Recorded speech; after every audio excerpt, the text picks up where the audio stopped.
Magandang araw sa inyong lahat. So ngayon tatalakayin natin ang tatlong uncommonly Filipino word. Una, alimuong. Pangalawa, luyog. Pangatlo, gimok. Una nating tatalakayin ay ang alimuong. Ang alimuong ay amoy ng lupa pagkatapos ng ulan.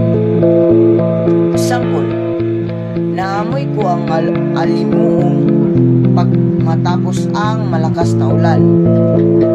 Pangalawa, luyog. Sabay na paglitaw ng araw at buwan sa langit. Example, ang ganda ng tanawin ng may luyog kaninang hapon.